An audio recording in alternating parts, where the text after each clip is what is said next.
ની ગરમીમાં જો કોઈ વધારે પડતા આપણે હેરાન થતા હોય તો એ છે ફૂડ પોઈઝનિંગ.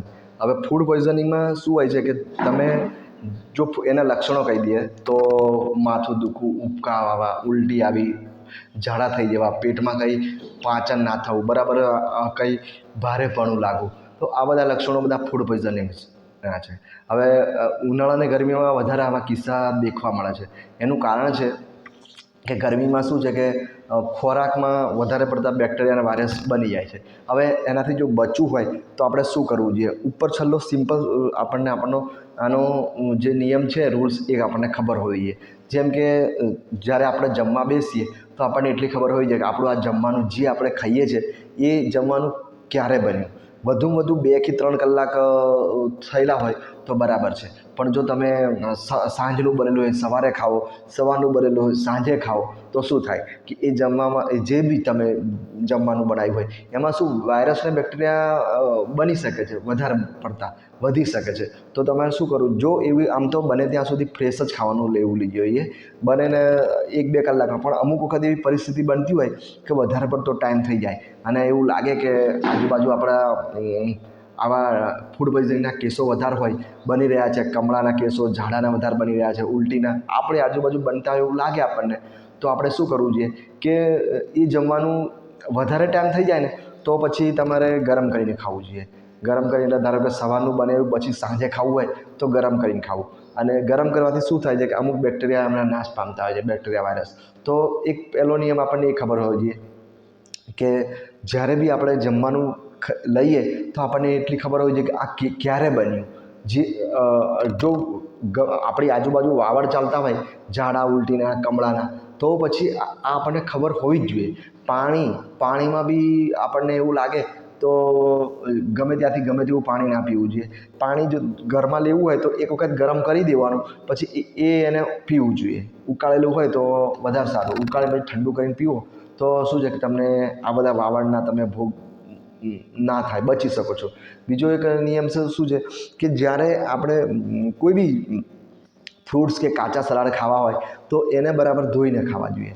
જ્યારે આપણી સામે હોય તો જેટલું બને એટલું આપણે આમ બરાબર ધોઈ નાખીએ તો શું એની અંદર બી કોઈ અમુક એવા ખરાબ જો બેક્ટેરિયા કે વાયરસ આવતા હોય આપણા શરીરમાં, ગંદકી આવતી હોય તો, અથવા ઘણી વખત તો શું આ અંદર કેમિકલ્સ બી ઉપર છલ્લા હોય તો એ બી ધોવાઈ જાય. તો આ બી આપણને ખબર હોવી જોઈએ. બીજું કે જ્યારે બી આપણે જમવા બેસીએ, જ્યારે બી આપણે કશું બી હાથથી લેવા પ્રયત્ન કરીએ તો આપણા હાથ બરાબર ધોયેલા હોવા જોઈએ. હાથને પહેલાં બરાબર સાબુથી કે ગમે ધોઈને પછી જ જમવું જોઈએ.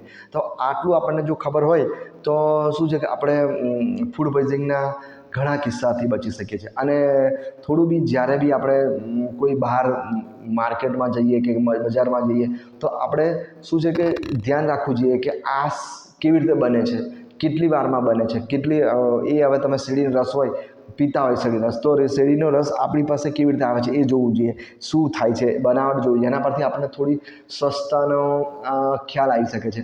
પછી આપણે જ્યારે હોટલોમાં જમવા જઈએ, શું બેસાય, શું લઈએ છીએ તો કેવી રીતે રાખ્યું છે એ વસ્તુ, જે બી તમે મીઠાઈ લો કે સમોસા લો, કચોરી લો, એ કેવી રીતે મૂકી છે. થોડી ઢાંકેલી હોય ને તો આપણને એવું લાગે કે બરાબર છે, પણ પછી ખુલ્લામાં જ મૂકી રાખી હોય ને એ ડાયરેક્ટ આપણને આપતા હોય તો સમોસા, કચોરી જો ખુલ્લામાં અથવા ગરમ બની હોય ને, તરત ગરમ બની હોય ને તો એટલા બધા ચાન્સ નથી ફૂડ પોઈઝનિંગના કે આમ ગરમ કરીને તરત આપણને આપે તો બરાબર છે. અથવા તમે ટચ કરો આમ આંગળીથી, તમને એમ લાગે કે ગરમ છે તો તમે લઈ શકો છો. પણ બને ત્યાં સુધી બિલકુલ એવું લાગે કે એકદમ ઠંડા હોય, સવારના હોય, ખુલ્લા મૂકી રાખેલા હોય તો પછી એ ગમે તે હોય, નાસ્તો હોય, કચોરી, સમોસા, પૂરી, જે તમે લેતા હોય, જે બહારનો નાસ્તો હોય, તો એ લેતા વિચારવું જોઈએ. અને પહેલો જ નિયમ, ક્યારે બી લેવું હોય બને ત્યાં સુધી ગરમ, વાવડ ચાલતો હોય, ગમે તેનો વાવડ હોય, ઝાડા, ઉલટી કે આજુબાજુ ગમે તે તમને એવું લાગે કે અહીં વાવડ છે, આપણી આજુબાજુ બી વાવડ છે, અને એમાંય ઉનાળાની ગરમીમાં તો ખાસ વિચારવું જોઈએ તો બને ત્યાં સુધી ગરમ લેવા પ્રયત્ન કરો. એ બહારથી વસ્તુ જે તમે સમોસા, કચોરી જે ખાઓ છો એ બી ગરમ લેવા પ્રયત્ન કરો. આપણા ઘરમાં બી લો છો તો બનાવેલું હોય છે 2-3 કલાકમાં લેવા પ્રયત્ન કરો. અથવા પછી બહુ જૂનું થતું હોય, બહુ એવું લાગે કે બહુ જૂનું થઈ ગયું, બહુ ટાઈમ થઈ ગયો, તો પછી એને ગરમ કરીને ખાવા પ્રયત્ન કરો. બસ આ રીતે તમે કરશો તો ફૂડ પોઈઝનિંગના ઘણા કિસ્સામાં તમે બચી શકો છો. અને જો ધારો કે એક વખત તમને ફૂડ પોઈઝનિંગ થઈ ગયું કે ઝાડા થઈ ગયા, ઉલટી થઈ ગઈ, તો શું કરવું એ બી ખબર હોવી જોઈએ. તો ઉલટી થઈ જાય, ઉલટીઓ ચાલુ થઈ જાય, કશું બી લો તો ઉલટી ચાલુ થઈ જતી હોય, તો પછી તો શું તમારે તમારી નજીકના, કેમ કે ઉલટીમાં શું છે કે આપણે દવા બી ના લઈ શકીએ, ગોળી બી ના લઈ શકીએ, કોઈ પાણી બી ના લઈ શકીએ, પાણી પીને તરત ઉલટી થઈ જાય છે, પાણી પીને તરત ઉલટી થઈ જાય છે, તો આપણે શું કે એક જાનનું જોખમ આવી જાય છે. તો કેમ કે ડિહાઇડ્રેશન થઈ જાય, પાણીની ઉણપ શરીરમાં ઉણી થઈ, પાણી જો ઉણપ થવા માટે એક જ દિવસમાં માણસ જતો રહે, એટલે એ ઉલટી જો ચાલુ રહે તો પછી કશું કોઈ વિચારવાનું નહીં. આપણી નજીકમાં જે આપણને જે મેડિકલ સારવાર ઉપલબ્ધ હોય એને મળી લેવાનું અને એ જેમ કે એમ જ કરવાનું.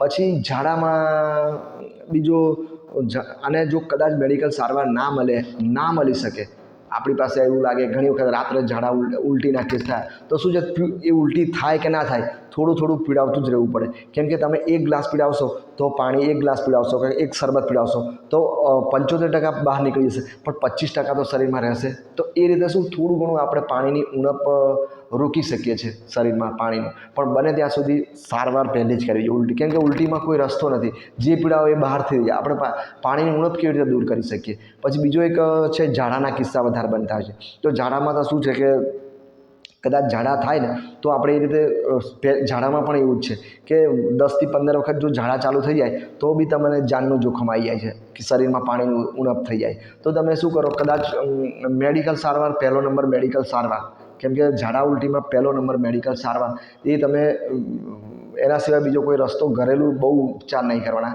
કેમ કે જો પાણીની ઉણપ થઈ ગઈ તો જાનનું જોખમ છે. તો તમે ઝાડામાં એટલીસ્ટ આપણી પાસે સારવાર ના મળી શકે હોય તો આપણે જે શું છે પાણી તો પી શકીએ, કેમ કે ઉલટી તો થવાની નથી, તો એટલીસ્ટ જે પાણી હોય આપણી પાસે, જેટલી વખત ઝાડા કરવા જાઓ એટલી વખત એક ગ્લાસ પીતા રહો.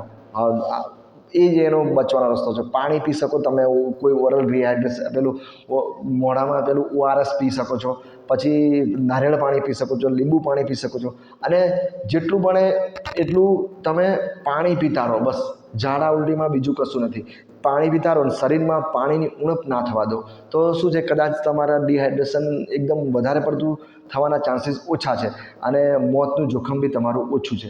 પછી બીજો એક રસ્તો છે કે જેટલું બને એટલું પાણી પીવો. ઘણી વખત શું થાય, તમે કદાચ આવી સાવચેતી રાખો તો કદાચ એડમિટ બી ના થવું પડે. અને શું છે કે કદાચ તમે લોકલ સારવાર તમે આજુબાજુ કરી હોય અને એનાથી બી તમને સારું થઈ જાય. કેમ કે પાણી આપણે ઉણપ જ ના થવા દઈએ, પાણી પી જ કરીશું, શરબત પીશું, નારિયેળ પીશું, મોસંબી પીશું, નારંગી પીશું, દ્રાક્ષ પીશું, જે ફ્રૂટ્સની અંદરથી પાણી નીકળે છે એ બી ચાલુ રાખવા જોઈએ. પછી બીજું શું છે કે જ્યારે આપણા ફૂડ પોઈઝનિંગના કિસ્સા બનતા હોય ને ત્યારે આપણું જે પેટ છે ને, પેટના જે ડાયજેસ્ટિવ સિસ્ટમ કહેવાય, આપણે પાચન તંત્રને લગતી બધી જે, એને આરામ આપવાનો પ્રયત્ન કરો. આરામ એટલે જેટલું બધું ભારે છે ને, કચોરી, સમોસી, રોટલી, શાક, એ બધું બંધ કરી દો અને ફક્ત લેવાનું શું રાખો તો કે બને ત્યાં સુધી ખીચડી કાં તો ભાત અને દહીં છાશ. કેમ કે દહીં છાશમાં અમુક એવા બેક્ટેરિયા હોય છે જે આપણા પાચન તંત્રને સારું કરવામાં મદદ કરે છે. એટલે તમે એ ટાઈમમાં શું કરો, ફક્ત ખીચડી કાં તો ભાત અને દહીંને છાશ, આ જ્યાં સુધી તમે સારા ના થાવ, 2-3 દિવસ લાગતા હોય છે સારું થવામાં, તો એટલા દિવસ સુધી પાણી અને આ વસ્તુ ચાલુ રાખો. ખીચડી, દાળ નહીં, છાશ અને દહીં. બસ આમ કરીશો, તમને થોડું લાગે કે ઇમ્પ્રુવમેન્ટ આવી ગયું છે, એકાદ દિવસ પછી બી ઘણાને આવી જાય, 2 દિવસમાં આવી જાય, પછી તમે તમારું જે રૂટીન જે ખોરાક છે, દાળ, ભાત, શાક, રોટલી, એ ચાલુ કરી શકો છો. પણ એટલીસ્ટ ઝાડા ઉલટીના કેસમાં 2 દિવસ તો તમે પાચન તંત્રને રેસ્ટ આપજો જ. અને જો કદાચ એવું લાગે નહીં રહેવાતું, ભૂખ વધારે લાગે છે, તો થોડા ફ્રૂટ્સ ચાલુ કરી શકો છો. ફ્રૂટ્સ એટલે જે તમને વ્યાજબી લાગે, હલકા કેળા, સફરજના, કેમ કે એનાથી શું છે તમારું પાચન તંત્રમાં રેસ્ટ મળશે અને તમે જલ્દી સારા થઈ જાય છો ફૂડ પોઈઝનિંગના કિસ્સામાં. અને બને ત્યાં સુધી જે ઉનાળાની ગરમીમાં બને ત્યાં સુધી મેં જે ઉપર વાત કરી છે એને ફોલો કરશો તો બને આ બધા ફૂડ પોઈઝનિંગના તમારા જે કિસ્સા છે એ બનવાના ચાન્સીસ બહુ ઓછા થઈ જશે. ચાલો ત્યારે.